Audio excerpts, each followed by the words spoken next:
What was Wells Fargo thinking? They have proven, beyond a shadow of a doubt, to not be crisis ready for a number of reasons. Let's take a look.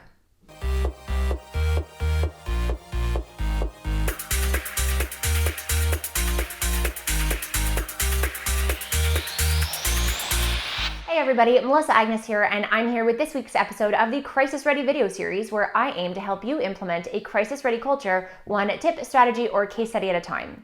Now, Wells Fargo has proven beyond a shadow of a doubt to not be crisis ready, but there's a couple reasons that I really want to highlight with you here today. First and foremost, implementing a crisis-ready culture requires first ensuring that you are mitigating and preventing the preventable risks. This crisis that Wells Fargo is faced with right now is a crisis of corporate culture, which has led to a crisis of confidence, and it was 100% preventable. Now, it was either preventable in one of two ways: with the right processes, procedures, and controls in place, or worse than that, if they already had those, if they did have those processes, procedures, and controls in place, then that means that we're dealing with a sanctioned, on some level, misconduct that was sanctioned by management.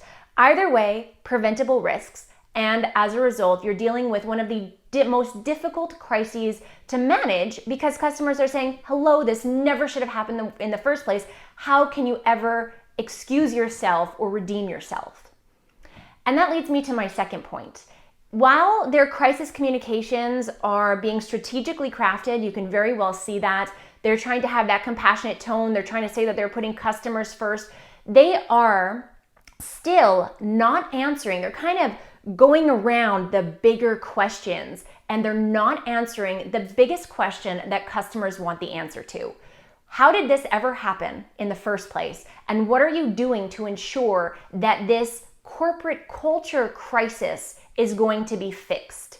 It's not going to be fixed by ensuring that you're going to put the right controls in place to make sure that this exact issue doesn't happen again. We're looking at a bigger systemic problem here within the depths of the organization. So stakeholders want to know what you're doing to fix that, to prevent this as a whole from ever even occurring again in any shape or form, not just in this one shape and form. This is a question that they are avoiding, that they are dancing around, and that they are not addressing, and it is a major, major fail in their crisis communications.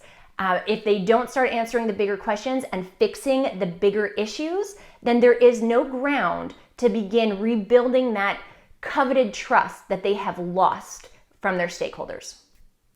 What do you think about the Wells Fargo crisis and the way that they're managing it? I would love to hear from you. As always, comment below this video, or feel free to take to Twitter using the hashtag CrisisReady, and let's continue the conversation.